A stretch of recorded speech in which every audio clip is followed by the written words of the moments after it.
हरे कृष्णा। सभी का स्वागत है और सभी को बहुत बहुत हार्दिक शुभकामनाएं। आज के अक्षय तृतीया के पर्व पर बहुत महत्वपूर्ण दिन माना जाता है। ये सबसे मतलब शुभ मुहूर्त में माना जाता है। जो कुछ ढाई मुहूर्त बताए जाते हैं ना, कि जिसमें हमको कुछ भी देखना ही नहीं पड़ता। नहीं तो शुभ कार्य के लिए हम लोग देखते हैं कि नक्षत्र कैसे क्या क्या ऐसे कुछ कुछ देखते हैं, ग्रहों की स्थिति वगैरह। लेकिन अक्षय तृतीया एक ऐसा दिन है जो पूरा दिन शुभ माना जाता है। इसमें कोई भी शुभ कार्य का आरंभ करना अच्छा माना जाता है। ठीक है। और तो और, जैसे आप लोगों को मैंने कल भी बताया कि अक्षय तृतीया में दान का बहुत ज्यादा महत्व है।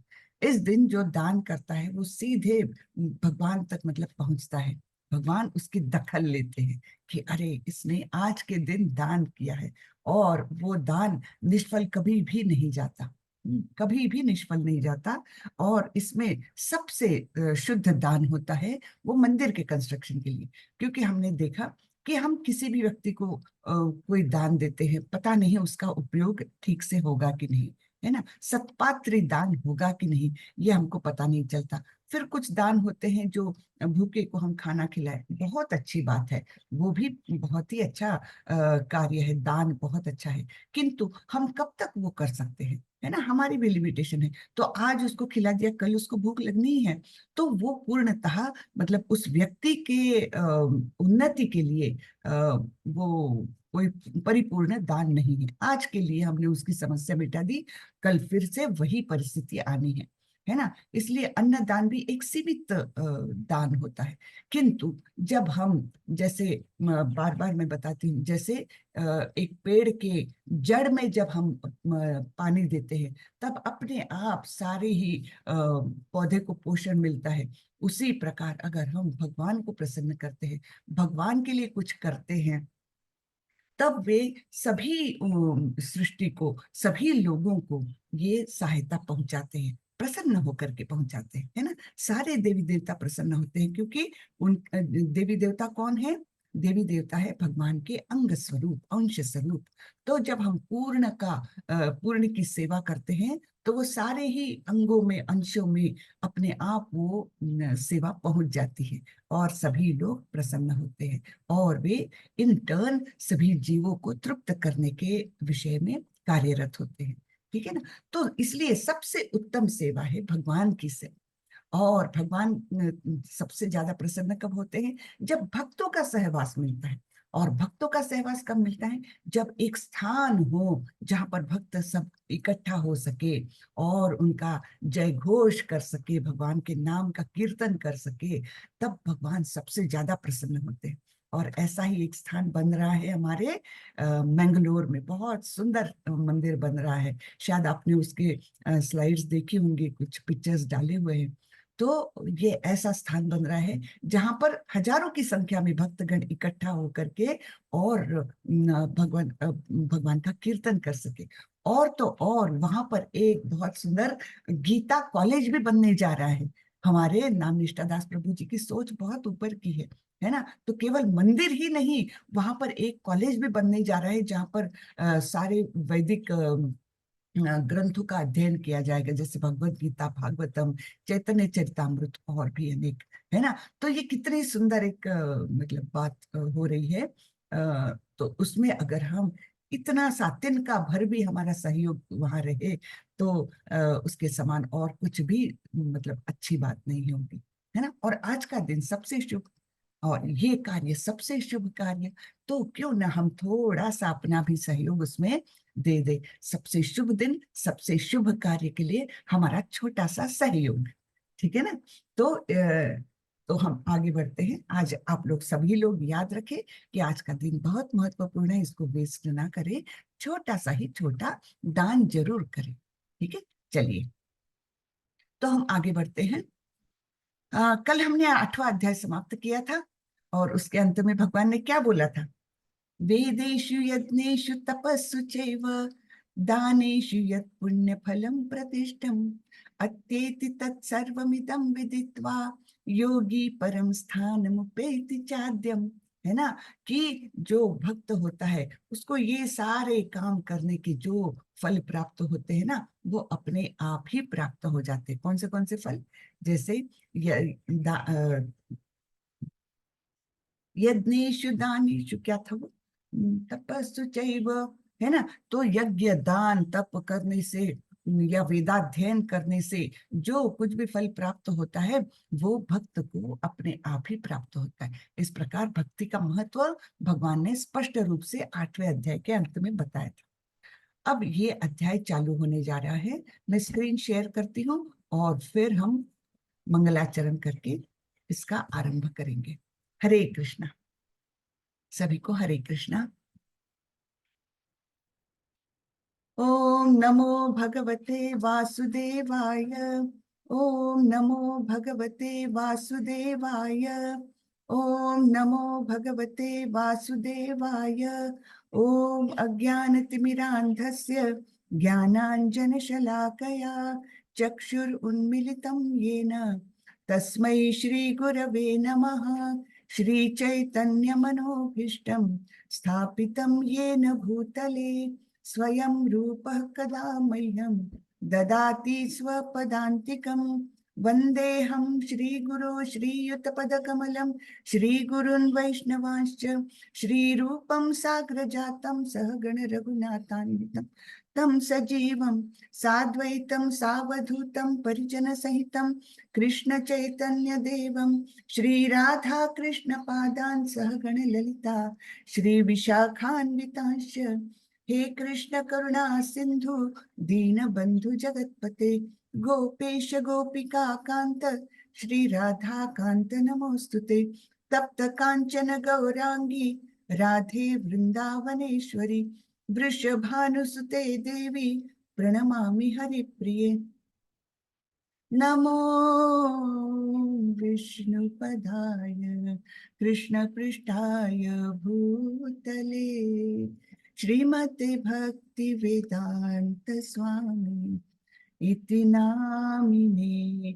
नमस्ते सारस्वती देवी गौरवाणी प्रचारिणे निर्विशेषाय शून्यवादी पाश्चात्य देशतारिणी। जय श्री कृष्ण चैतन्य प्रभु नित्यानंदा श्री अद्वैत गदाधर श्रीवासादि गौर भक्त वृंदा। हरे कृष्णा कृष्णा कृष्णा हरे हरे, हरे राम राम राम हरे हरे, हरे कृष्णा कृष्णा कृष्णा हरे हरे, हरे राम राम राम हरे हरे। हरे कृष्णा सभी को। बहुत बहुत स्वागत है आप लोगों का। और मुझे बड़ी खुशी है कि हम मिडवे आ गए हैं और आप सब लोग टिके हुए हो। बहुत अच्छी बात है। बहुत बहुत अभिनंदन आप सभी का। क्योंकि जैसे हमने बताया था ना कि मनुष्याणाम सहस्रेषु कश्चिद् यतति सिद्धयेत। बहुत कम लोग इस मार्ग पर चलते हैं और उसमें से भी बहुत कम लोग आगे बढ़ते हैं और उसमें से भी बहुत बिरला ही कोई परम सिद्धि प्राप्त कर सकता है ना। तो आप लोग कम से कम उस मार्ग पर टिके हो। आप लोगों का बहुत बहुत अभिनंदन। अभी तो बहुत लंबा रास्ता हमें जाना है, लेकिन ठीक है, हमें धीरे धीरे जो है ना इसके प्रति हमारी आसक्ति बढ़नी चाहिए। कृष्ण के प्रति हमारी आसक्ति बढ़नी चाहिए। और जब ऐसी आसक्ति एकदम दृढ़ हो जाएगी तो हम कभी नहीं इस मार्ग को छोड़ेंगे। हमारा जीवन तो चलता ही रहेगा। व्यावहारिक स्तर पर तो हमारा जो कुछ है, भौतिक जीवन में जो कुछ हमें कर्तव्य करने हैं वो तो चलता ही जाएगा। लेकिन ये एडिशनल कृष्णा को हमने ऐड कर लिया है हमारे जीवन में और उससे हमारा जीवन एकदम बदल जाता है, इसमें कोई शंका नहीं। हमारी पूरी मानसिकता बदल जाती है। हमारा हर चीज को रिएक्ट करने का जो तरीका है वो बदल जाता है ना। सुख दुख में हम समभाव से रह सकते हैं। धीरे धीरे धीरे ये सब होता है। और फिर हमारा जीवन आनंदमय बनने लगता है। ठीक है, तो चलिए हम आज अध्याय 9वां देखने वाले हैं, जिसका नाम है परम गुह्य ज्ञान।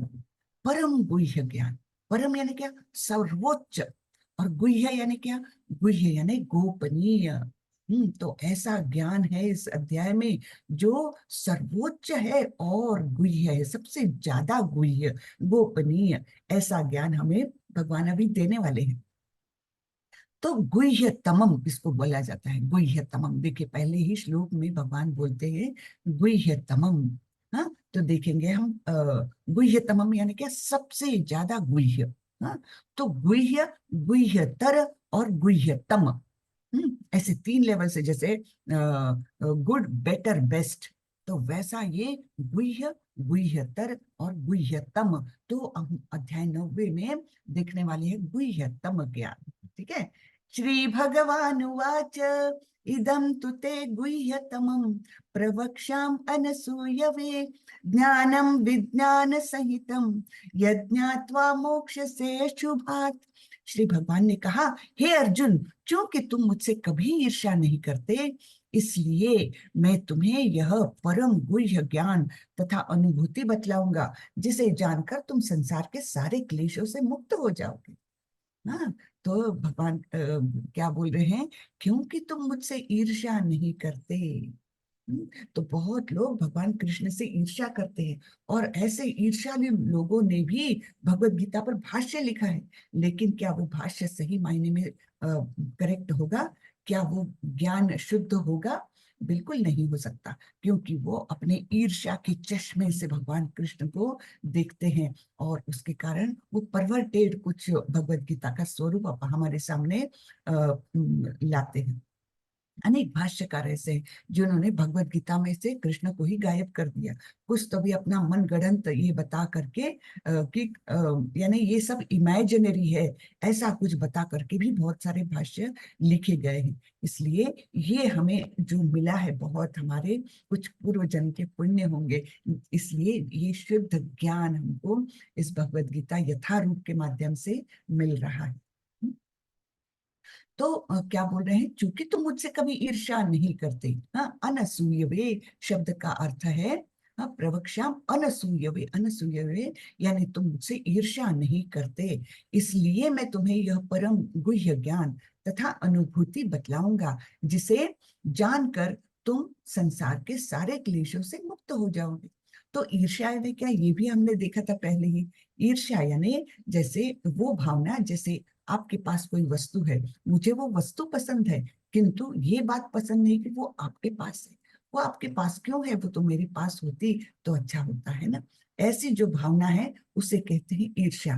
तो कृष्ण से ईर्ष्या किस प्रकार की जाती है? कृष्ण तो सर्वशक्तिमान, सबसे सुंदर है ना, सभी ऐश्वर्यों से युक्त। तो हम भौतिक लोगों को, है ना, हम क्षुद्र लोगों के मन में क्या आता है, अरे भगवान के पास सब कुछ क्यों है, मेरे पास वो रहता तो कितना अच्छा होता है ना। वह सारा जो ऐश्वर्य है वो मुझे क्यों नहीं मिला, भगवान उनको क्यों मिला, कृष्ण को क्यों मिला? वो भी तो मेरे समान सामान्य मनुष्य है, बाल बाल है, गाय चराते थे, वो भी तो सामान्य मनुष्य है, तो उनके पास सारे ऐश्वर्य है, मेरे पास क्यों नहीं है? ऐसे जो सोचते हैं वो भगवान से ईर्ष्या करते हैं। अब ईर्ष्या ये भावना ऐसी है कि हम बहुत लोगों से ईर्ष्या करते हैं। तो जब जब हम किसी से भी ईर्ष्या करते हैं, तो एक प्रकार से हम भगवान के अप्रूवल का की अवहेलना करते हैं, क्योंकि किसी के भी पास कुछ है तो वो भगवान के अप्रूवल के बिना तो नहीं है, है ना। तो अगर हम सोचते हैं कि अरे यार, इसके पास ये कार क्यों है, मेरे पास क्यों नहीं है ना, तो हम क्वेश्चन कर रहे हैं भगवान के अप्रूवल को, कि भगवान ने क्यों अप्रूवल दिया उसके पास कार हो जाए। है ना। तो इस प्रकार ये इनडायरेक्टली हम किसी व्यक्ति से भी ईर्ष्या करते हैं, तो इनडायरेक्टली हम भगवान से भी ईर्ष्या करते हैं। ठीक है ना। तो ईर्ष्या ये एक बहुत ही बड़ा अवगुण है। वो सुप्त रूप में हम सोचेंगे हम तो किसी से ईर्ष्या नहीं करते, लेकिन वो जब हम आत्म परीक्षण करने लगते हैं, जब धीरे धीरे हमारे मन के कल्मश कम होते जाते हैं जप के द्वारा, तब हमको अपने ही अवगुण दिखने लगते हैं। ठीक है ना। तो ये अनर्थ निवृत्ति के साथ साथ हमारा वो आत्म निरीक्षण का चश्मा भी बड़ा पावरफुल होने होते जाता है। और जब वो पावरफुल होता है तो क्या होता है, हम प्रयत्न करके ऐसी भावनाओं का नाश करने लगते हैं। ठीक है ना। तो इस प्रकार से शुद्धिकरण भी हमारा होता है केवल हरि नाम के जप के द्वारा। ठीक है। तो चलिए, भगवान क्या बोल रहे, इसलिए मैं तुम्हें यह परम गुह्य ज्ञान तथा अनुभूति बतलाऊंगा। अब आप बोलोगे एकदम से परम पर क्यों आ गए भगवान? एकदम से नहीं आए हैं। देखिए, दूसरे और तीसरे अध्याय में भगवान ने गुह्य ज्ञान बताया। कौन सा ज्ञान बताया? कि तुम शरीर नहीं हो, तुम आत्मा हो। और आत्मा के कैरेक्टरिस्टिक्स बताए भगवान ने, है ना, कि कैसा रहता है आत्मा। कि वो नैनम छिंदंती शस्त्राणी नैनम दहति पावका, इसका कभी भी नाश नहीं हो सकता। चाहे तुम शस्त्र से काट लो, चाहे अग्नि में जला लो, चाहे कुछ भी कर लो, है ना, पानी से भीगता नहीं है, हवा से सूखता नहीं है। इस प्रकार से बहुत सारी कैरेक्टरिस्टिक्स बताई है। और ये भी बताया कि ये आत्मा अविनाशी है ना। किस प्रकार अविनाशी है? भगवान ने बोला कि ऐसा कभी भी समय नहीं था कि जब मैं नहीं था, तुम नहीं थे, या ये सारे राजा लोग नहीं थे। यानी क्या, उनकी आत्माएं, सारी ही आत्माएं ये इंडिविजुअल है। ऐसा नहीं कि एक भगवान में सारी समाई हुई थी। वो आदि काल से कभी तो भी वो मतलब अलग अलग इंडिविजुअलिटी आत्मा की है। ये भी ज्ञान उन्होंने दूसरे अध्याय में दिया था। तीसरे अध्याय में इसी ज्ञान को उन्होंने कंटिन्यू किया था, है ना। और इस प्रकार दूसरे और तीसरे अध्याय में उन्होंने गुह्य ज्ञान बताया था। फिर सातवें और आठवें अध्याय में उन्होंने गुह्यतम ज्ञान बताया था कि किस प्रकार भक्ति श्रेष्ठ है ना। और भक्ति में भी कौन सी भक्ति श्रेष्ठ है, ये अभी नौवे अध्याय में बताने वाले हैं। तो इसलिए ये नौवा अध्याय गुह्यतम ज्ञान वाला है। ठीक है। तो चलिए हम आगे बढ़ते हैं। तो हम थोड़ा सा तात्पर्य पढ़ लेते हैं। श्रीला प्रभुपाद की जय। जो जो भक्त भगवान के विषयों में अधिक अधिक सुनता है, त्यों तो वह आत्म प्रकाशित होता जाता है। देखिए कितनी सुंदर विधि है कि हम भगवान के बारे में सुनते हैं और हमारे अंदर जो है ये ज्ञान रूपी दीपक जलने लगता है। ठीक है ना, आत्म प्रकाशित होता जाता है। वह श्रवण विधि श्रीमद् भागवत में इस प्रकार अनुभूतित है। भगवान के संदेश शक्तियों से पूरित होते हैं, जिनकी अनुभूति तभी होती है जब भक्त जन भगवान संबंधी कथाओं की परस्पर चर्चा करते हैं। इसे मनोधर्मियों या विद्यालयीन विद्वानों के सानिध्य से नहीं प्राप्त किया जा सकता, क्योंकि यह अनुभूत ज्ञान यानी विज्ञान है। तो ये आप किसी से भी इसकी बातें नहीं कर सकते। जब आप भक्तों से ये बातें करेंगे, तभी ये आत्म प्रकाश आपका बढ़ने लगता है। तो कितना सुंदर बताया है ना प्रभुपाद जी का। एक एक तात्पर्य आप पढ़ेंगे ना, इतना सुंदर लगेगा आप सभी को, बहुत ही सुंदर। फिर दूसरे श्लोक में भगवान बोल रहे हैं, राज विद्या राज गुह्यम पवित्रम इदम उत्तमम प्रत्यक्षावगमम धर्म्यम सुसुखम कर्तुम अव्ययम। यह ज्ञान सब विद्याओं का राजा है, जो समस्त रहस्यों में सर्वाधिक गोपनीय है। यह परम शुद्ध है, और चूंकि यह आत्मा की प्रत्यक्ष अनुभूति कराने वाला है, अतः यह धर्म का सिद्धांत है। यह अविनाशी है और अत्यंत सुखपूर्वक संपन्न किया जा सकता है। तो ये तो हमारे लिए कितनी एनकरेजिंग बात हो गई, है ना। ये संपन्न कैसे किया जा सकता है? अत्यंत सुखपूर्वक। आपको कहीं भी जाने की भी आवश्यकता नहीं है। आप अपने ही घर में इसकी प्रैक्टिस करके और इसमें उन्नति कर सकते हैं, ऐसा ये ज्ञान है। हम्म?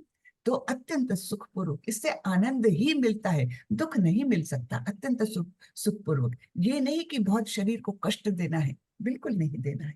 अच्छा, सुंदर सुंदर पकवान बनाइए, भगवान को भोग चढ़ाइए, उसका आस्वाद लीजिए, कितना सुख है ना। और भगवान के लिए गीत गाइए, है ना, अच्छे अच्छे भजन है, उनको गाइए, कितना सुख मिलेगा। ठीक है। तो ये सारी ही जो क्रियाएं हैं, भगवान के सामने भक्त लोग नाचते हैं, कितने आनंद से नाचते हैं। हरे कृष्णा, कृपा करके म्यूट करें। तो कितना आनंदमय है ये सब सारी क्रियाएं जो है, श्रवणम कीर्तनम स्मरणम, ये सब कुछ हमें आनंद देने वाली है। तो ये जो क्रिया है, सब विद्याओं का राजा जिसे कहा है, वो अत्यंत सुख पूर्वक हम कर सकते हैं, सुख पाते हैं उसमें। ठीक है। तो इनके क्या क्या विशेषताएं बताई हैं इस विद्या की? ये समस्त रहस्यों में सर्वाधिक गोपनीय है। ये सबको नहीं पता चलता कि ये क्या ज्ञान है। जब भगवान ने बताया तब कहीं जाके पता चलता है, लेकिन लोग इसे समझ में नहीं पाते हैं। इसलिए वो उनके लिए जैसे कि सूरज बादलों से ढक जाता है, वैसा ही ये ज्ञान ढका रहता है। जब तक आप भक्ति में उतनी उन्नति ना कर लो, तब तक ये ज्ञान भी ढका रहता है।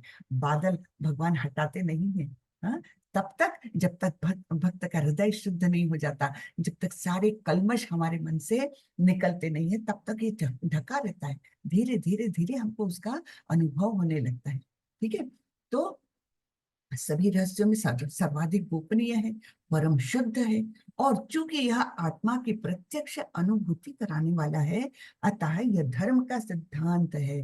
यह अविनाशी है और अत्यंत सुखपूर्वक संपन्न किया जाता है। ठीक है, ये देखिए, हम थोड़ा सा तात्पर्य यहाँ पर भी पढ़ लेंगे।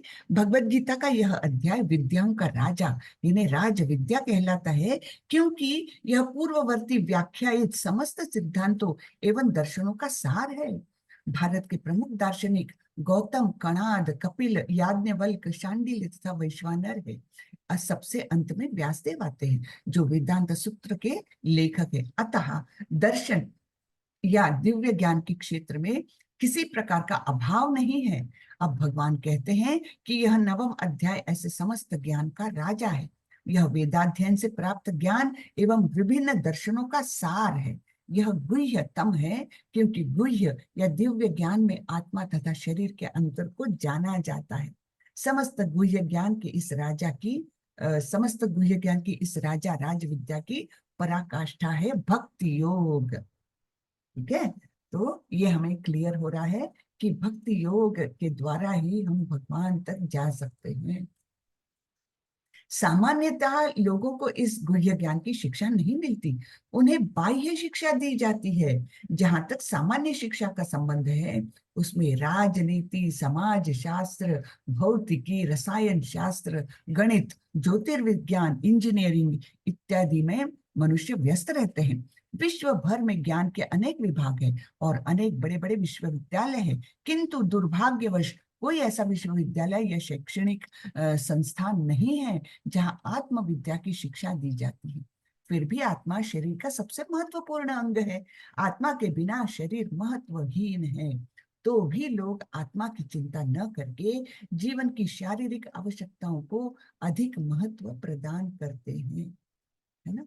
तो ये एक दुर्भाग्यपूर्ण बात है, जो हमारे वैदिक शास्त्रों में इतना सारा ज्ञान है, उसको हम निग्लेक्ट कर रहे हैं। और जो पेट भरने के साधन है, जिसके माध्यम से हम केवल अपना पेट भर सकेंगे और अपना जीवन यापन कर सकेंगे, उन्हीं को हम बहुत ज्यादा महत्व देकर इसको जो परम ज्ञान है उसको हम निग्लेक्ट करते हैं।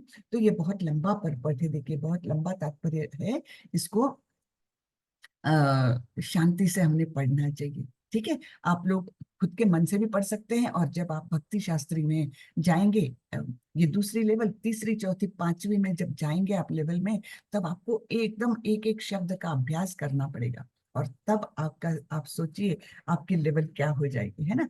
तो बहुत आनंददायक ये प्रवास रहेगा। अश्रद्धधाना पुरुषा धर्मस्यास्य परन्तप अप्राप्य माम निवर्तन्ते मृत्यु संसार वर्त्मनि।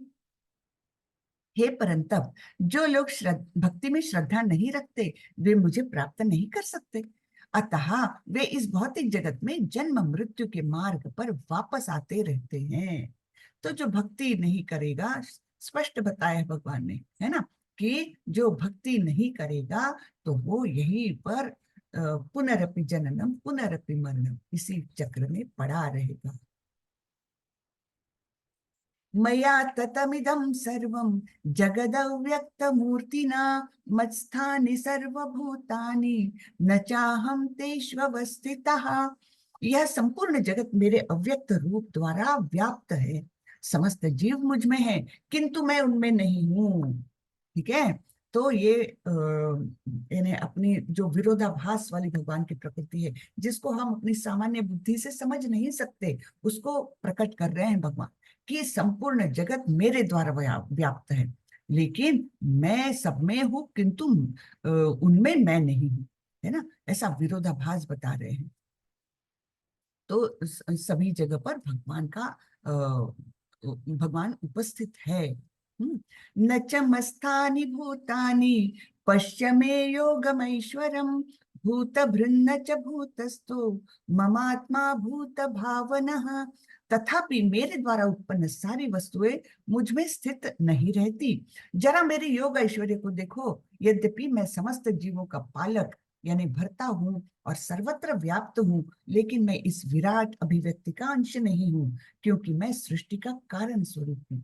है ना। तो बैकग्राउंड में पूरे भगवान छाए हुए हैं, उन्हीं के द्वारा सब कुछ निकला है, लेकिन भगवान फिर भी अलिप्त रह सकते हैं। सब जगह है ही, उनका सब जगह उन्होंने व्याप्त किया हुआ है सारी सृष्टि अव्यक्त रूप रूप में, किंतु फिर भी वे मतलब बैकग्राउंड में है। फिर भी मैं सृष्टि का अभिव्यक्ति का अंश नहीं हूँ, जो प्रकट हुआ है उसका मैं अंश नहीं हूँ, मैं केवल कारण स्वरूप हूँ। तो ये बहुत मतलब समझने के लिए थोड़ा सा वो रहता है, डिफिकल्ट रहता है, लेकिन फिर भी हमको धीरे धीरे धीरे ये सब बातें समझ में आ जाएगी। तो क्या बोल रहे हैं भगवान, मेरे द्वारा सारी वस्तुएं मुझ में स्थित नहीं रहती, उनको भिन्न कर दिया। भिन्ना प्रकृति अष्टधा बोला था ना, भिन्ना कर दिया। ठीक है, जरा मेरे योग ऐश्वर्य को देखो। यद्यपि मैं समस्त जीवों का पालक हूँ, सभी सभी का पालन पोषण भगवान ही कर रहे हैं, भगवान ही हमें अन्न जल वायु सब कुछ दे रहे हैं, सूर्य प्रकाश दे रहे हैं, सब कुछ वे ही दे रहे हैं। इस प्रकार वे हमारे पालन करता तो है ही, और वे सभी जगह व्याप्त है, सर्वत्र व्याप्त है, सब जगह वे हैं। है ना, क्योंकि उनकी एनर्जीज के द्वारा भिन्ना प्रकृति अष्ट धातु, जैसे वायु, वायु उनका एक एनर्जी का एक पार्ट है। हाँ, एक एनर्जी का एक पार्ट, और वायु सर्वत्र व्याप्त है। तो इस प्रकार वे सर्वत्र व्याप्त है, लेकिन मैं इस विराट अभिव्यक्ति का अंश नहीं हूँ।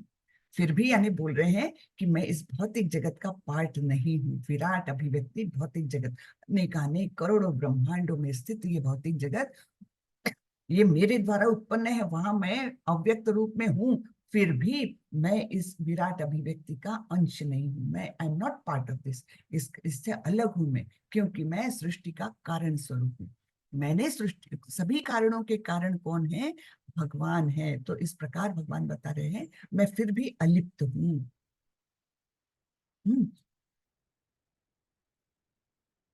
ब्रह्म संहिता में एक बहुत सुंदर श्लोक आता है, ईश्वर परम कृष्ण सच्चिदानंद विग्रह अनादिर आदिर गोविंद सर्व कारण कारणम। हाँ, तो सभी कारणों के कारण भगवान है, उनसे ऊपर कोई कारण नहीं, वे ही सभी कारणों के कारण है। हाँ, यथाकाश स्थितो नित्यम वायु सर्वत्र गो महान तथा सर्वाणि भूतानि मत्स्थानित्युपधारय। जिस प्रकार सर्वत्र प्रवाहमान प्रबल वायु सदैव आकाश में स्थित रहता है, उसी प्रकार समस्त उत्पन्न प्राणियों को मुझ में स्थित जानो।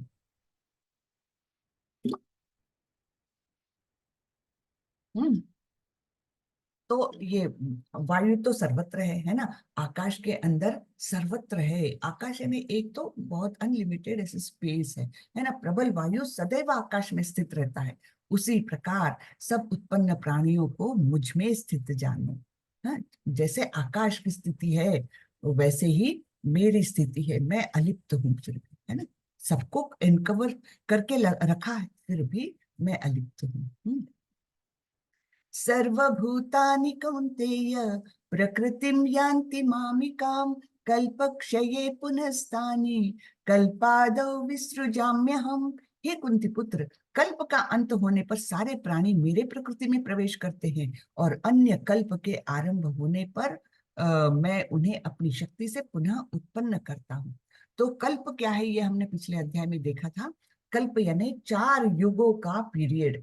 हाँ, 4 युगों का पीरियड, तो उसमें देखा था हमने कलयुग कितना है, 4,32,000, और इसके 10 टाइम्स है कल्प, है ना। क्योंकि कलयुग के दुगुना है द्वापर युग, कलयुग के तिगुना है त्रेता युग, और कलयुग के चौगुना है सत्य युग। तो इनकी टोटलिटी मिलके 10 टाइम्स हो जाता है कलयुग के पीरियड से।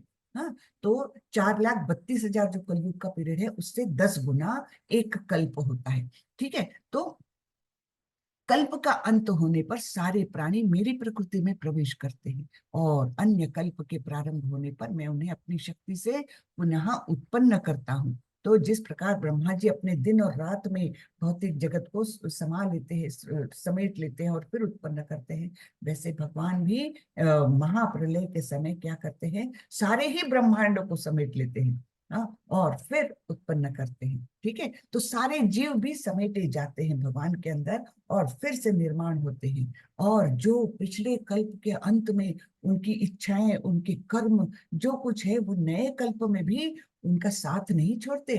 उनका जीवन वहीं से प्रारंभ होता है कि जैसे पिछले कल्प के अंत में मुझे मानव जीवन था, लेकिन मेरी इच्छाएं कैसी थी, एक कुत्ते के समान थी, सपोज एक बात बोलती हूँ, तो क्या होगा, वो कैरी फॉरवर्ड होगा, वो मेरी इच्छाएं मुझे छोड़ेगी नहीं। और उस प्रकार मैं कल्प के अंत में महाप्रलय के समय में भगवान के अंदर भी जाऊं, लेकिन अगले जन्म में मुझे क्या होगा, मेरी इच्छाओं के कारण मुझे वैसा ही शरीर मिलेगा जो मैंने चाहा था, है ना। तो इस प्रकार ये फिर से पुनः सृष्टि को भगवान उत्पन्न करते हैं। प्रकृतिं स्वामधिष्ठा स्वा सॉरी प्रकृतिं स्वामवष्टभ्य विसृजामि पुनः पुनः भूतग्रामम् इमं कृष्णम् अवशं प्रकृतेर्वशात्। संपूर्ण विराट जगत मेरे अधीन है, यह मेरी इच्छा से बारंबार प्रकट होता रहता है और मेरी ही इच्छा से अंत में विनष्ट होता है। ठीक है, तो ये सारा ही जगत केवल एक यूनिवर्स नहीं, अनेकों यूनिवर्स है, ऐसे करोड़ों से है ना। महाविष्णु अपने श्वास के द्वारा और अपने शरीर के छिद्रों के द्वारा जो हवा बाहर फेंकते हैं, उसमें करोड़ों ब्रह्मांड निर्माण होते हैं। हर ब्रह्मांड में गर्भोदकशाही विष्णु पूरा मतलब एक एक ब्रह्मांड में है गर्भोदकशाही विष्णु। फिर वे ब्रह्मा जी का निर्माण करते, ब्रह्मा जी सारी भौतिक सृष्टि का निर्माण करते हैं। ये प्रक्रिया सारे ही ब्रह्मांडों में होती रहती है। तो भगवान क्या बोल रहे हैं, ये सारा ही विराट जगत मेरे अधीन है, मया अध्यक्षेण। हाँ, तो सारा विराट जगत मेरे अधीन है, मेरे कंट्रोल में है। और ये मेरी इच्छा से, जब मेरी इच्छा होती है तब उसको वो स्वयं प्रकट होता है, स्वतः प्रकट होता है, और मेरी ही इच्छा में से अंत में विनष्ट होता है। तो भगवान की इच्छा सर्वोपरि है। ठीक है ना, भगवान की इच्छा के आगे कुछ भी नहीं। और जब हम भगवान की इच्छा में सहयोग देते हैं, अनुकूल कार्य करते हैं, तब हम भक्ति में कार्यरत है, ऐसा हम समझ सकते हैं। भगवान की इच्छा के अनुकूल, जैसे अर्जुन तो पहले युद्ध नहीं करना चाह रहे थे। पहले अध्याय में हमने देखा कि मैं युद्ध नहीं करूंगा, नहीं तो मुझे पाप लगेगा, मुझे करुणा आ रही है, मुझे मतलब आनंद नहीं मिलेगा, ऐसे ऐसे कारण अर्जुन ने बताए थे और बोला था कि मैं युद्ध नहीं करूंगा। लेकिन भगवान ने उन्हें ज्ञान दिया, धीरे धीरे धीरे ज्ञान दिया, और फिर अंत में भगवान क्या बोलने वाले हैं कि यथेच्छसि तथा करो, तुमको जैसे करना है वैसे करो, मैंने तुमको सब बातें बता दी है। लेकिन तब अर्जुन समझ जाते हैं कि परम पुरुष की आज्ञा का पालन ही सर्वोच्च धर्म है। हाँ, केवल उनकी इच्छा को पूर्ण करना ही मनुष्य का कर्तव्य है। ये नहीं उस समय सोचना कि मुझे ऐसा लग रहा है और धर्म के अनुसार ऐसा नहीं, भगवान की इच्छा ही धर्म। ठीक है, भगवान का बोला हुआ वाक्य ही धर्म, भगवान की इच्छा ही सर्वोपरि धर्म। तो इस प्रकार जब हम उनकी इच्छा के अनुपालन में लगते हैं, तब कहीं जाकर हम असली में भक्ति करते हैं ना? तो इस प्रकार अर्जुन ने फिर बाद में बोला था कि मैं, आपने जो बोला है मैं वैसा ही करूंगा। और उसके बाद अर्जुन ने युद्ध शुरू किया, है ना। तो ये भगवान की इच्छा क्या है, तो भगवान की इच्छा वैसे तो शास्त्रों में ब्रॉड वे में लिखी हुई है, उसका अनुपालन करना हमारा कर्तव्य है। हाँ, आगे बढ़ते हैं। न च मां तानि कर्माणि निबध्नन्ति धनंजय उदासीन वदासीनम असक्तम तेषु कर्मसु। हे धनंजय, ये सारे कर्म मुझे नहीं बांध पाते हैं। मैं उदासीन की भांति इन सारे भौतिक कर्मों से सदैव विरक्त रहता हूँ। तो हमारे लिए कर्म बंधन है, लेकिन भगवान के लिए नहीं है, वे सदैव मुक्त है। उन्होंने तो ये प्रकृति के गुण बनाए हैं, हाँ, उनके नियंत्रण में है, वो बंधन से मुक्त है। जैसे कि जेलर भी जेल में आता है कभी कभी, है ना, राजा भी कभी कभी जेल में आता है, लेकिन क्या उनको जेल में आने के कारण कैदियों जैसे वेश धारण करने पड़ते हैं? नहीं, वे तो मुक्त है ना। जब जी चाहेगा जेल का दरवाजा खोल करके वे बाहर चले जाएंगे। लेकिन हम लोग कैसे हैं? हम कैदी हैं, हमको जेल के नियमों का पालन करना पड़ता है, उनको नहीं करना पड़ता, है ना। तो इस प्रकार भगवान को भी कोई कर्म ऐसे नहीं है कि जो उन्हें बांध सके। हाँ, मैं उदासीन की भांति इन सारे भौतिक कर्मों से सदैव विरक्त रहता हूँ। उनको कोई अटैचमेंट नहीं है, वे उदासीन है, आसक्ति नहीं है उनमें कोई भी चीज के लिए। वे उदासीन रहकर उन सारे कर्मों से विरक्त रहते हैं। मयाध्यक्षेण प्रकृतिः सूयते सचराचरम् हेतुनानेन कौन्तेय जगद्विपरिवर्तते। हे कुंती पुत्र, यह भौतिक प्रकृति मेरी शक्तियों में से एक है। बहुत शक्तियां हैं, अनंत अनगिनत शक्तियां हैं भगवान की, उसमें से एक है ये भौतिक शक्ति। और ये शक्ति मेरी अध्यक्षता में कार्य करती है, जिससे सारे चर तथा अचर प्राणी उत्पन्न होते हैं। इसके शासन में यह जगत बारंबार सृजित और विनष्ट होता रहता है ना। तो कब कब विनष्ट होता है ये? इसके शासन में नहीं, भौतिक प्रकृति के शासन में ये जगत बारंबार उसका वो बनता है और समेट लिया जाता है। जैसे ब्रह्मा जी का दिन और रात होती है तब ये सृजित होता है, रात होती है तब ये विनष्ट होता है। ठीक है, ये तो समझ में आ गया। और लेकिन ये भौतिक प्रकृति है क्या? ये मेरी अध्यक्षता में काम करती है, यानी मेरी आज्ञा के अनुसार ये चलती है। हाँ, और ये भौतिक प्रकृति है क्या? एक एनर्जी है मेरी, अनेकों अनेक एनर्जीज में से, हाँ, अनेकों अनेक शक्तियों में से मेरी एक शक्ति है ये भौतिक शक्ति। ठीक है। अवजानन्ति मां मूढ़ा मानुषीं तनुमाश्रितं परं भावम् अजानन्तो मम भूतमहेश्वरम्। जब मैं मनुष्य रूप में अवतरित होता हूँ तो मूर्ख मेरा उपहास करते हैं, वे मुझ परमेश्वर के दिव्य स्वभाव को नहीं जानते, है ना। तो जब कृष्ण स्वयं यहाँ पर आए थे, भौतिक जगत में आए थे, और उन्होंने मथुरा में जन्म लिया था, जन्म लिया था यानी वो एक लीला ही है। उनको उनका तो न तो जन्म होता है न मृत्यु होती है, लेकिन एक भौतिक जगत में आए हैं तो भौतिक नियमों का पालन करने के लिए उन्होंने जन्म लिया था। तो तब क्या होता था कि वे तो गाय चराते थे, वे तो चोरी भी करते थे, वे तो छेड़खानी भी करते थे, रास लीला भी करते थे। और लोगों को क्या लगता था, ये तो सामान्य पुरुष है लेकिन कैसी एक्टिविटीज करता है। हाँ, रास लीला कोई करता है कैसे दूसरी महिलाओं के साथ, है ना। तो मूर्ख उनका उपहास करते थे, है ना। अरे कोई मक्खन चुराता है क्या? हर एक के घर में जाकर मक्खन चुरा के उत्पात मचाता है। तो ऐसे लोग उनका मनुष्य रूप में, जब वे मनुष्य का स्वरूप केवल धारण करके वे आए थे, तब लोग उनका उपहास करते थे। तो वे मुझ परमेश्वर के दिव्य स्वभाव को नहीं जानते, है ना। लोग जो है मूर्ख लोग, जो है मूर्ख बोला है ना। मूर्ख लोग मेरे स्वभाव को, मेरे स्वरूप को नहीं जानते।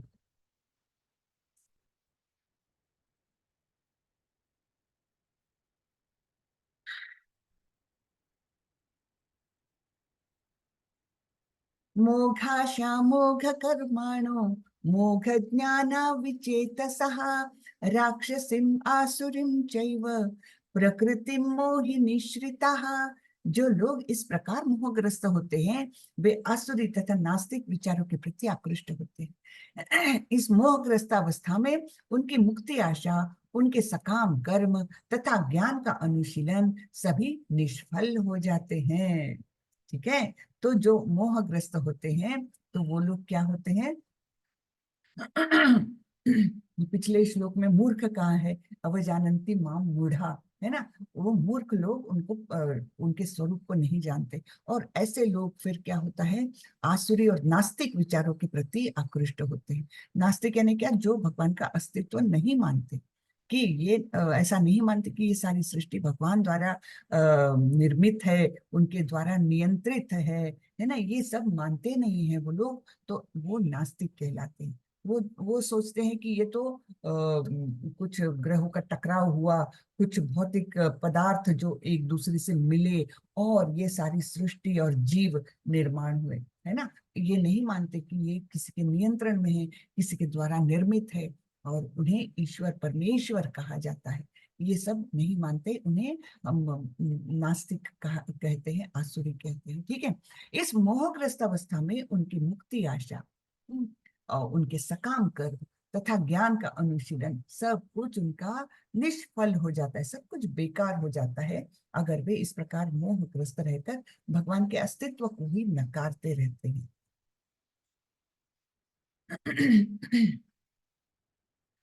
महात्मानस्तु मां पार्थ दैवीं प्रकृतिमाश्रिताः भजन्ति अनन्य मनसो ज्ञात्वा भूतादिम अव्ययम्। हे पार्थ, मोह मुक्त महात्मा जन दैवी प्रकृति के संरक्षण में रहते हैं। वे पूर्णतः भक्ति में निमग्न रहते हैं, क्योंकि वे मुझे आदि तथा अविनाशी भगवान के रूप में जानते हैं। ठीक है। तो जो इस मोह से मुक्त है ना, कौन सा मोह, कि भगवान के अस्तित्व को भी नकारना। भगवान जब स्वयं इस पृथ्वी पर आए थे, तब उनको सामान्य मनुष्य की भांति समझना, उनकी अवहेलना करना, ये जो भ्रम है, ये जो मोह है, उससे जो मुक्त है, उन्हें भगवान महात्मा कह रहे हैं। ऐसी आत्माएं महान है। हाँ। और ऐसी आत्माएं दैवी प्रकृति के संरक्षण में रहती।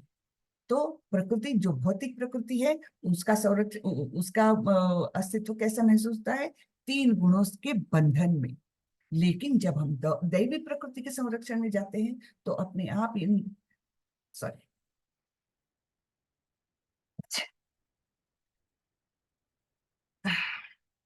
सॉरी, तो अपने आप इस बंधन से हम, तीन गुणों के बंधन से हम मुक्त हो जाते हैं और दैवी प्रकृति के संरक्षण में आते हैं। भौतिक प्रकृति और दैवी, वैसे भौतिक प्रकृति भी दैवी प्रकृति ही है, क्योंकि भगवान द्वारा निर्मित है। लेकिन यहाँ पर जो महात्मा जन जाते हैं, वे भौतिक प्रकृति के ऊपर जाते हैं, है ना।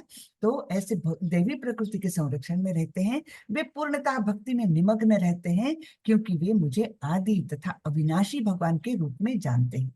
हम्म? तो इस प्रकार ये मोह मुक्त लोग हैं, ये भक्त जन है। सततम कीर्तयन्तो माम यतन्तश्च दृढ़व्रतः नमस्यन्तश्च माम भक्त्या नित्ययुक्ता उपासते। ये महात्मा मेरी महिमा का नित्य कीर्तन करते हुए, दृढ़ संकल्प के साथ प्रयास करते हुए, मुझे नमस्कार करते हुए, भक्ति भाव से निरंतर मेरी पूजा करते रहते हैं। ठीक है। तो महात्मा लोगों की क्रियाएं यहाँ पर वर्णित है ना। क्या क्या वर्णन किया है, ऐसे महात्मा जन जो भगवान के वास्तविक स्वरूप को जानते हैं, कि वे केवल पृथ्वी पर प्रकट होते हैं, कुछ कार्य मतलब, एक तो भक्तों का उद्धार करने, हमने चौथे अध्याय में देखा था ना, भक्तों का उद्धार करने और दुष्ट जनों का नाश करने और धर्म की पुनः स्थापना करने के लिए भगवान आते हैं। उसमें से भी सबसे महत्वपूर्ण कौन सा है, भक्तों का उद्धार करने, है ना। दुष्टों का नाश तो कोई भी उनका पार्षद आके करके जाए, लेकिन वो आते हैं भक्तों के लिए।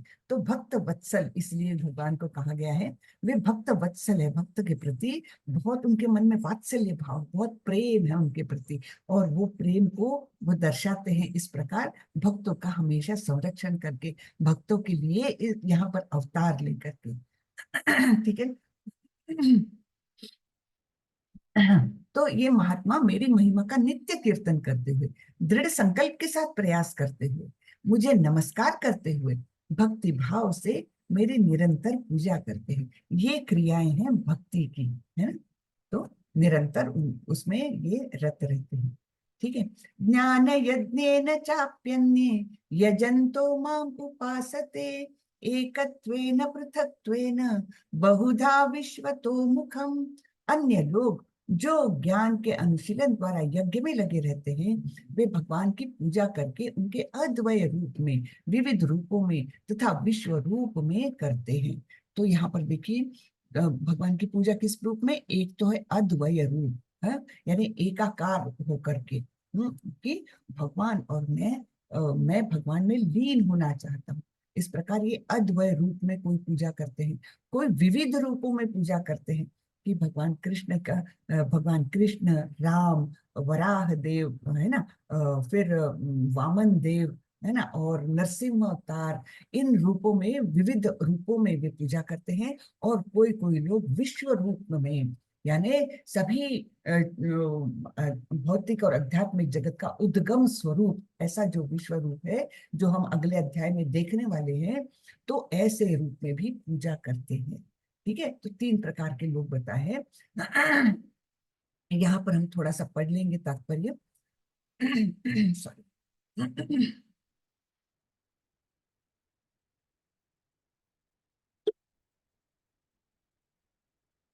यह श्लोक पिछले श्लोकों का सारांश है।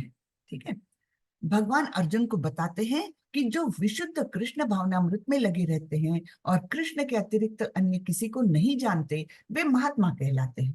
तो भी कुछ लोग ऐसे भी होते हैं जो वास्तव में महात्मा पद को प्राप्त नहीं होते, किंतु वे भी विभिन्न प्रकारों से कृष्ण की पूजा करते हैं।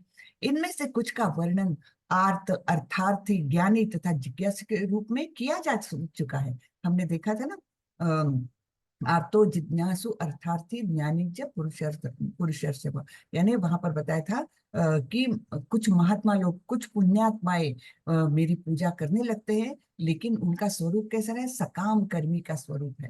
ठीक है, लेकिन कम से कम वो भगवान तक गए, तो भगवान के पास गए तो। ठीक है, तो ये चार प्रकार के लोग है, किया जा चुका है इनका वर्णन। किंतु फिर भी कुछ ऐसे लोग होते हैं जो इनसे भी निम्न होते हैं। इन्हें तीन कोटियों में रखा जाता है, परमेश्वर तथा अपने को एक मानकर पूजा करने वाले। हाँ, तो ये हम लोग इसको प्रोत्साहित नहीं करते। हम अलग है और परमेश्वर का स्थान अलग है। तो एकाकार होने वालों को हम मतलब प्रभुपाद जी का जो अ, शिक्षा है, उसमें वो योग्य नहीं माना जाता, क्योंकि जब परमेश्वर रहेंगे, जब भक्त रहेंगे, तब भक्ति रहेगी। और भक्ति के बिना तो हम परमेश्वर को जान नहीं सकते। तो एकाकार होने की क्रिया तो बिल्कुल नहीं माननी चाहिए। ठीक है, परमेश्वर तथा अपने को एक मानकर पूजा करने वाले कुछ लोग होते हैं, परमेश्वर के किसी मनोकल्पित रूप की पूजा करने वाले, तथा भगवान के विश्व रूप की पूजा करने वाले। इनमें से सबसे अधम वे हैं जो अपने आप को अद्वैतवादी मानकर अपनी पूजा परमेश्वर के रूप में करते हैं, और इन्हीं का प्राधान्य भी है। तो प्रभुपाद जी क्या बोलते हैं, इन सब में सबसे लोएस्ट कौन सी कैटेगरी है, कि अद्वैतवादी मानकर चलने वाले, कि मैं और भगवान, मैं भी भगवान हूँ, वो भी भगवान है, हाँ हम सब भगवान हैं, ये मानकर जो जीवन यापन करते हैं, वो सबसे निचली श्रेणी के हैं, ऐसे भगवान बोलते हैं। हाँ, तो इस मानसिकता के कारण वे अपनी पूजा आप करते हैं। यह भी एक प्रकार की ईश पूजा है, क्योंकि वे समझते हैं कि वे भौतिक पदार्थ न होकर आत्मा है। कम से कम ऐसा भाव तो प्रधान रहता है। सामान्यता या निर्विशेषवादी इसी प्रकार से परमेश्वर को पूजते हैं। दूसरी कोटि के लोग वे हैं जो देवताओं के उपासक हैं, जो अपनी कल्पना से किसी भी स्वरूप को परमेश्वर का स्वरूप मान लेते हैं। तृतीय कोटि में वे लोग आते हैं जो इस ब्रह्मांड से परे कुछ भी नहीं सोच पाते।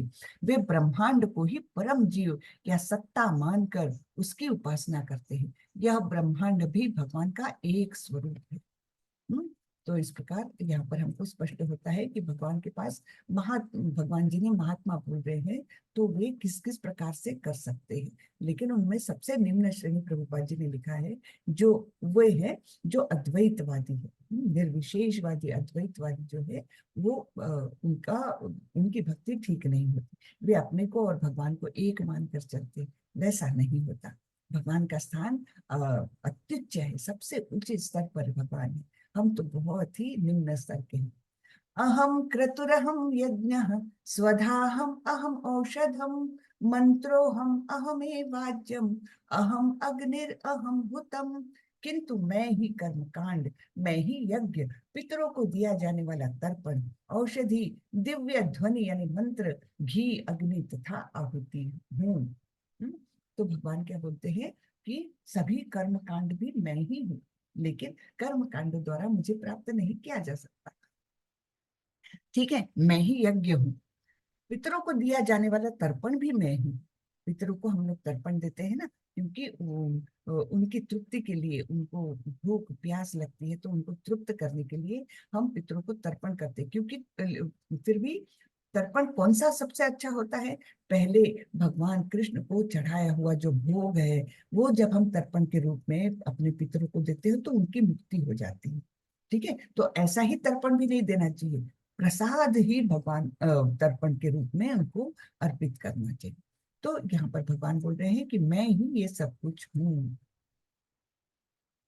पिताहमस्य जगतो माता धाता पितामहः, वेद्यम पवित्रम ओंकार रुक्साम यजुरेव च। मैं इस ब्रह्मांड का पिता, माता, आश्रय तथा पितामह हूँ। मैं ज्ञेय यानी जानने योग्य, शुद्धिकर्ता तथा ओंकार हूँ। मैं ऋग्वेद, सामवेद तथा यजुर्वेद भी हूँ। तो सभी कुछ अपना प्राकट्य कहाँ कहाँ पर है वो बता रहे हैं। हमने 7वें अध्याय से देखा है कि भगवान धीरे धीरे अपने बारे में बताते हैं। जैसे पहले 7वें अध्याय में हमको बताया था कि ये सब अग्नि, जलवायु, पृथ्वी, आकाश और मन, बुद्धि, अहंकार, ये सब क्या है? मेरी भिन्ना प्रकृति है। और मुझे, मेरा एहसास तुम लोग कहाँ कर सकते हो?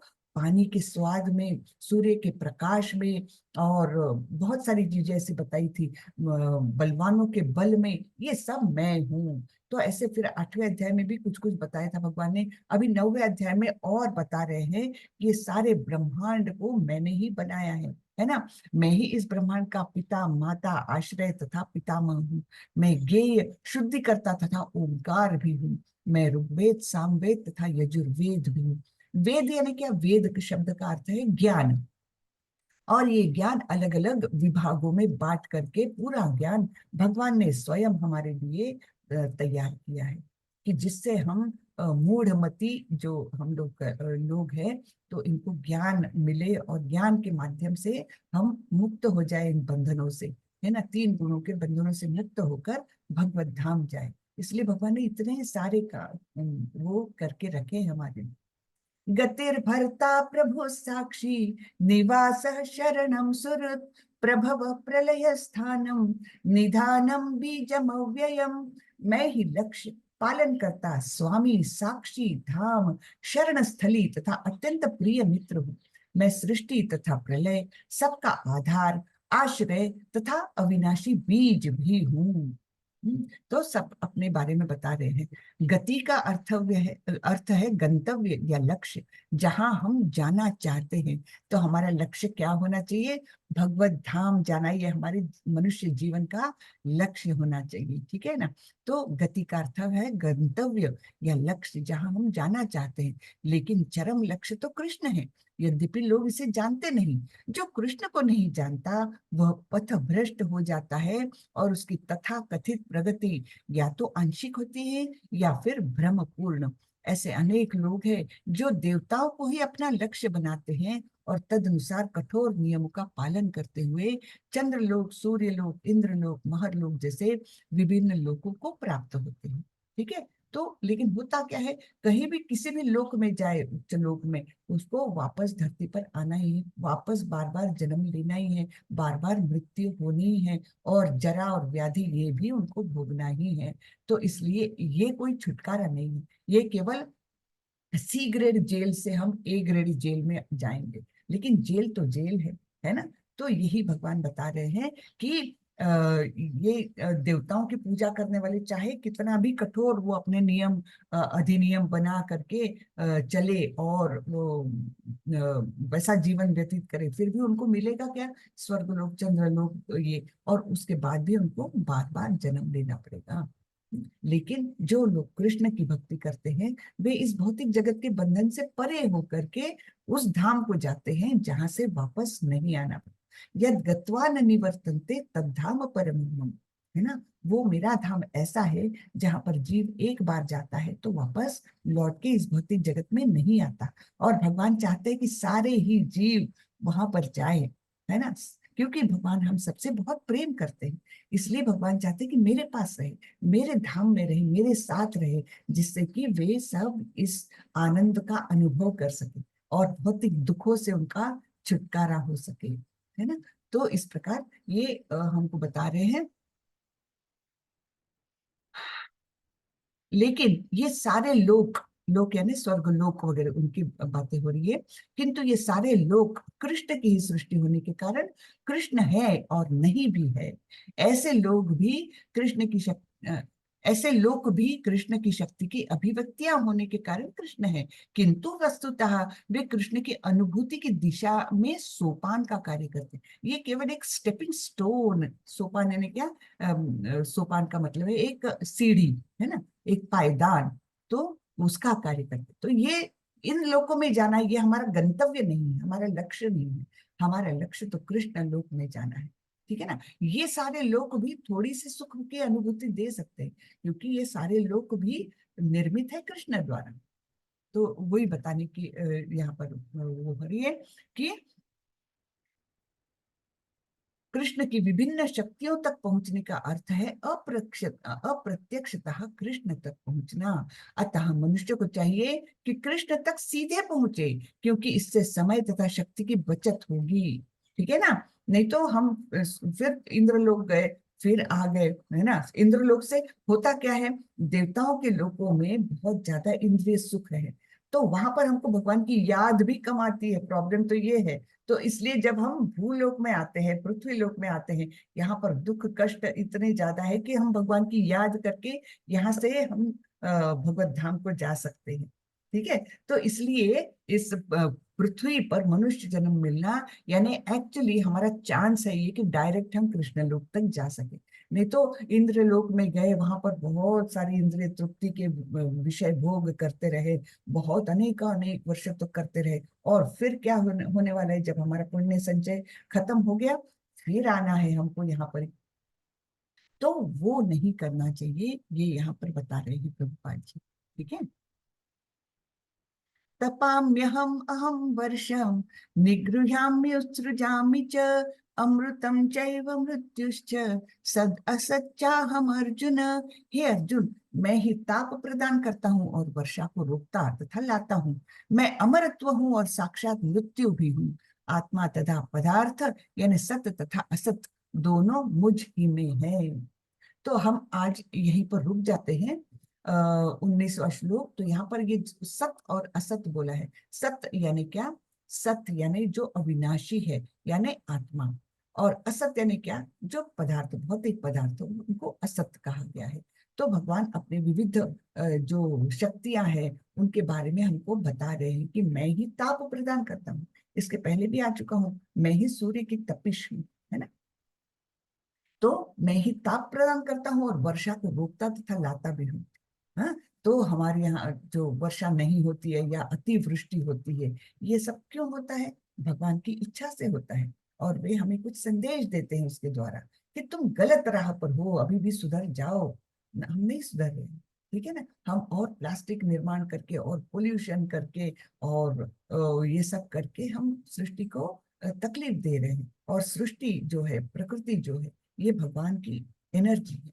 तो भगवान को भी इस बात से अच्छा नहीं लगता कि मेरी एनर्जी का नाश कर रहे हैं ये लोग, है ना। इसलिए ये सब हो रहा है।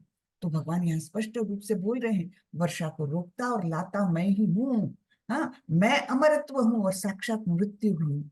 यानी अमर भी, अमर होना, जिस अविनाशी होना, ये भी मैं ही हूँ। और नाशवान, नाश करने वाला भी, साक्षात मृत्यु भी मैं ही हूँ।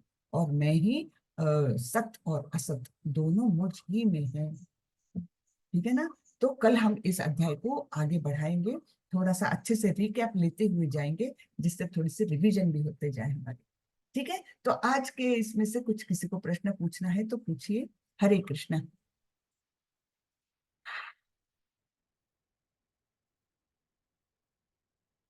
हरे कृष्णा।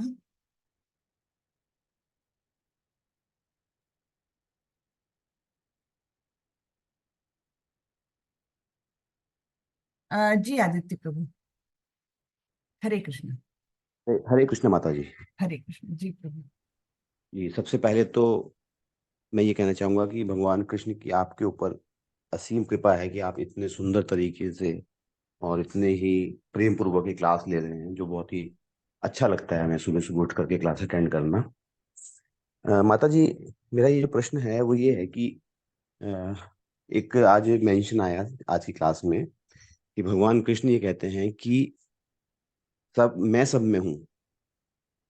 नहीं, हाँ ये था ना कि सब मुझ में है और मैं, लेकिन मैं सब में नहीं हूँ। हाँ थोड़ा सा मुझे, हाँ थोड़ा सा मुझे इसको क्लियर एक बार फिर से आप कर दीजिए कि इसका जो आशय है वो उसको किस तरह से इसको इंटरप्रेट करेंगे। जी जी। तो देखिए, ये हम 11वें अध्याय में फिर से देखने वाले हैं, लेकिन थोड़ा सा बता दूं कि भगवान ने सभी कुछ निर्माण किया और भगवान फिर भी अलिप्त रहे। है ना, मैं वो श्लोक निकालती हूँ, आप नंबर बता सकेंगे तो थोड़ा सा हम तात्पर्य पढ़ेंगे ना तो और क्लियर होता जाता है। श्लोक नंबर बताएंगे क्या? श्लोक नंबर तो मुझे एग्जैक्टली याद नहीं है। एक मिनट में देखती हूँ। उदासीन वदासीन वो वाला है ना, उदासीन वदासीन असक्तम तेषु। क्षमा माता जी, जरा बताएंगे क्या वो कौन सा है श्लोक नंबर? दरअसल मुझे संस्कृत आती नहीं है तो इसलिए। कोई बात नहीं प्रभु। माता जी एग्जैक्ट तो मुझे भी नहीं पता, शायद आप देखिए 20th होगा मेरे, मुझे ऐसा तो लगता अपन तो 19 तक ही गए हैं, आज 19वां तो आखिरी में किया है। एक मिनट है, मैं शायद 11वां 12वें के आसपास होना चाहिए क्योंकि लगभग बीच में ये प्रसंग आया था। मयाध्यक्षेण प्रकृति। एक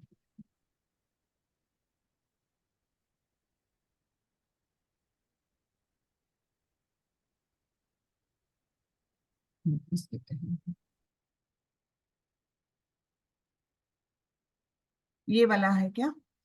मेरे द्वारा उत्पन्न सारी वस्तुएं मुझ नहीं, इसके पहले है।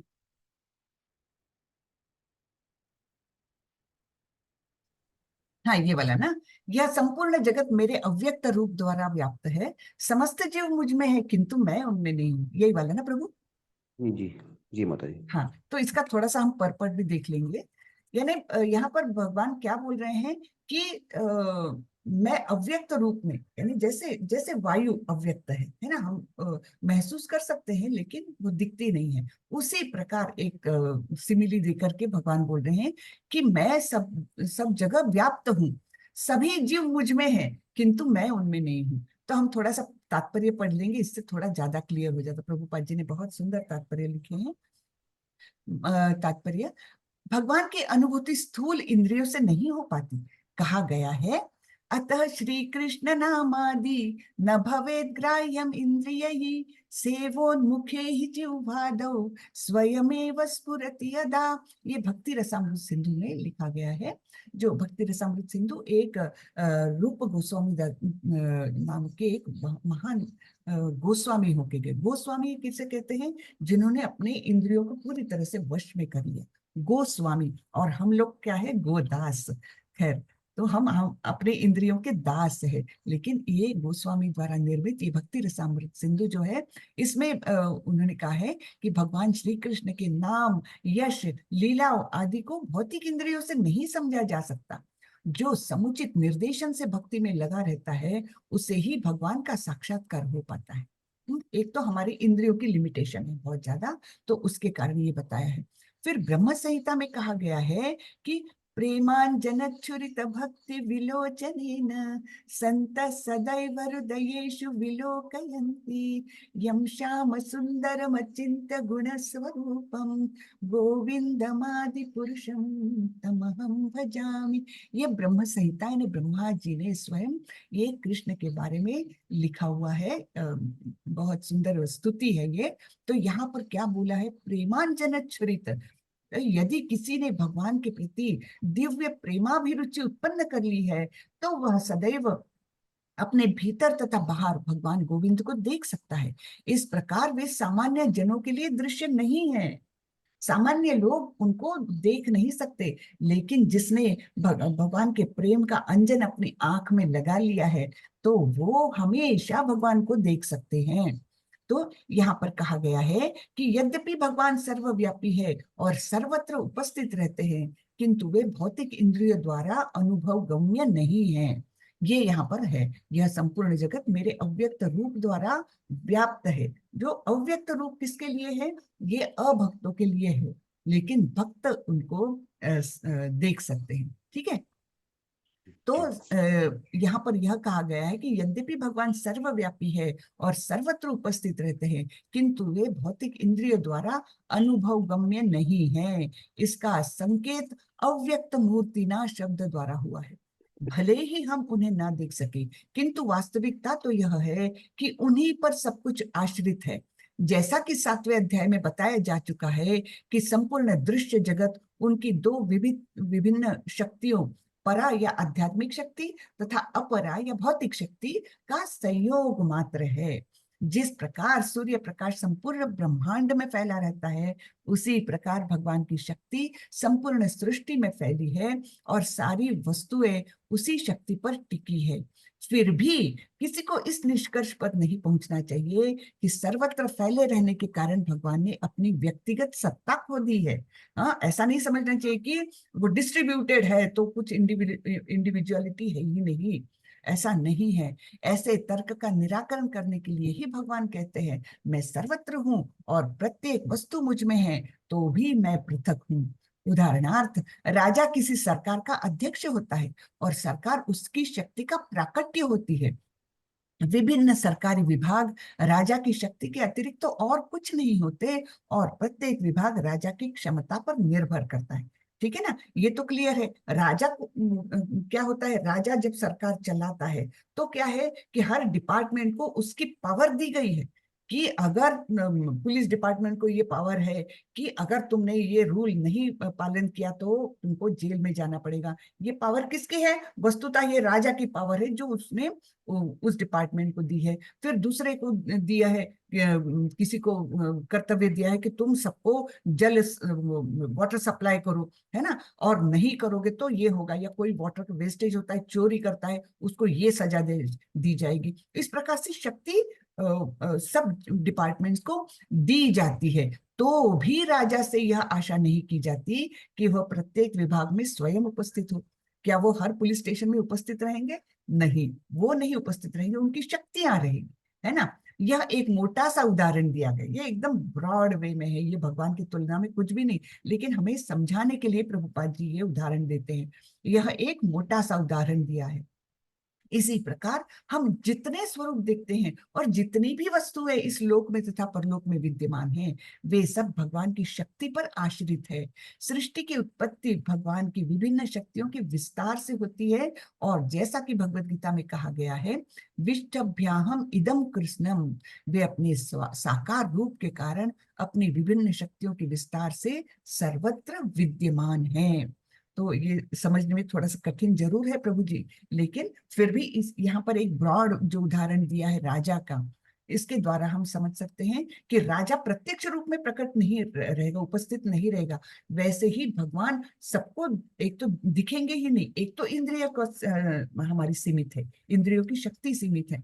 दूसरा, उनको जरूरत ही नहीं है, वो अपनी शक्तियां उन्होंने प्रदान की है अलग अलग डिपार्टमेंट्स में, लेकिन वे उपस्थित फिर भी है, उनकी शक्तियां उपस्थित फिर भी है ना। तो इसलिए भगवान बोल रहे हैं कि मैं संपूर्ण जगत मेरे अव्यक्त रूप द्वारा व्याप्त है, समस्त जीव मुझ में है। जीव भी भगवान की एक शक्ति है ना। तो जीव भी क्या है? अंतरंगा शक्ति ही हुई। तो अंतरंगा शक्ति है उनकी, फिर भी मैं उनमें नहीं, फिर भी मैं अलिप्त हूँ। इस प्रकार का यहाँ पर वर्णन है प्रभु जी। क्या मैं थोड़ा सा बता पाई? जी जी, मेरे ख्याल से हाँ, चीज काफी क्लियर हो गया ये। जी। और दरअसल देखा जाए तो जो पूरे संसार की व्यवस्था है वो एक तरह से पूरे ब्रह्मांड की मिनिएचर व्यवस्था है। हम्म। तो आपने बड़े अच्छे तरीके से बताया, इसके लिए आपका बहुत बहुत ये धन्यवाद। तो प्रभुपाद जी और का है, सब कुछ प्रभुपाद जी का है, जी जी, मेरी तारीफ तो कुछ करना ही नहीं चाहिए। मैं क्या हूँ? नहीं मैं सिर्फ नहीं, उनका वो वो रिप्रेजेंटेटिव हूँ, एक, कुछ नहीं। नहीं वो सच सच है। तभी मैं आपसे कहा ना शुरू में कि आप जो है ब्लेस्ड हैं, आपके ऊपर भगवान कृष्ण की असीम कृपा है कि आप जो है इतने अच्छे तरीके से गीता को समझिए और हमें समझा पा रही हैं। धन्यवाद माता जी। मैं हरे अभी तक समझी नहीं हूँ। मैं भी कोशिश कर रही हूँ समझने की। ठीक है, धन्यवाद प्रभु, धन्यवाद। हरे अ, कृष्ण। हरे कृष्ण। और किसी का कुछ प्रश्न है?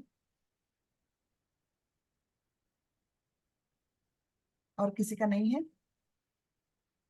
चलिए, तो हम कल फिर से इसका रिकैप लेंगे थोड़ा सा, तो उसमें और थोड़ा क्लियर होते जाएगा। अ, अरे किसी ने पूछा है विच अध्याय इज गोइंग ऑन नाउ। ये 9वां अध्याय चल रहा है, सुदीप्ता माता जी। हम्म?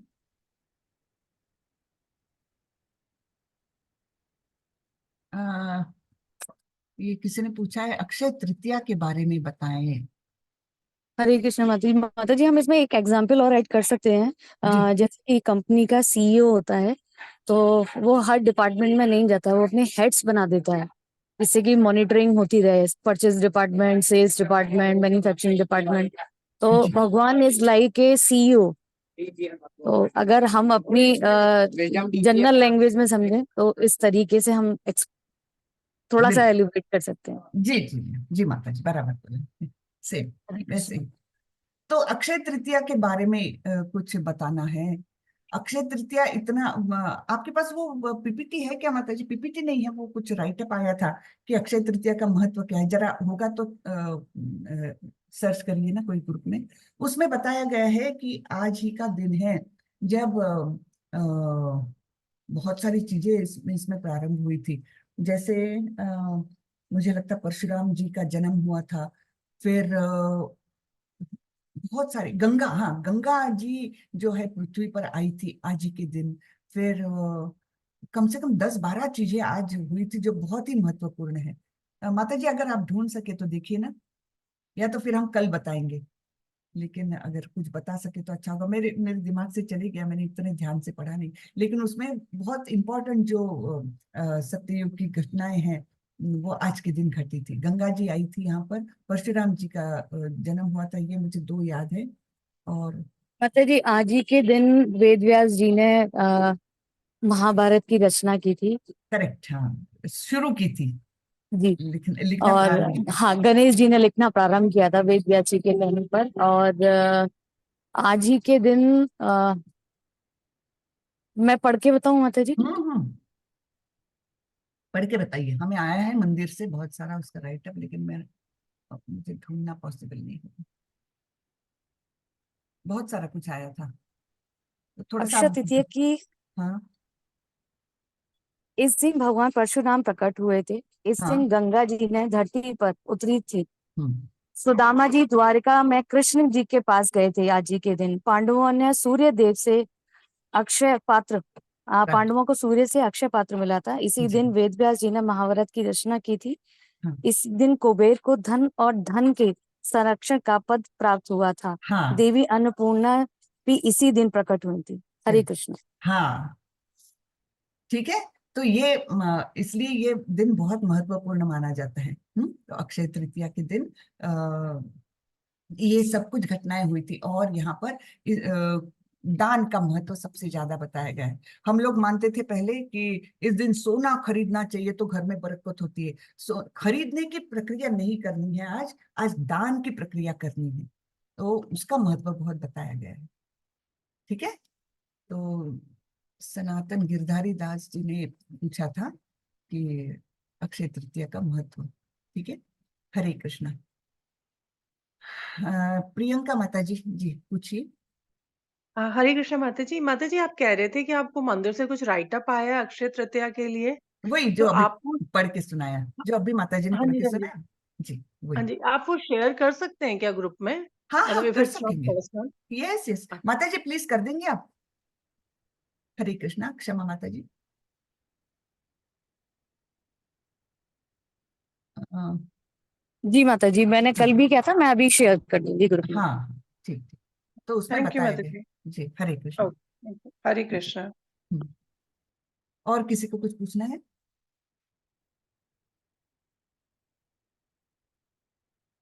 चलिए, तो हम आज का सत्र यहीं खत्म करते हैं। वाचा कल्पतरुभ्यश्च कृपा सिन्धुभ्यैव च पतितानां पावनेभ्यो वैष्णवेभ्यो नमो नमः।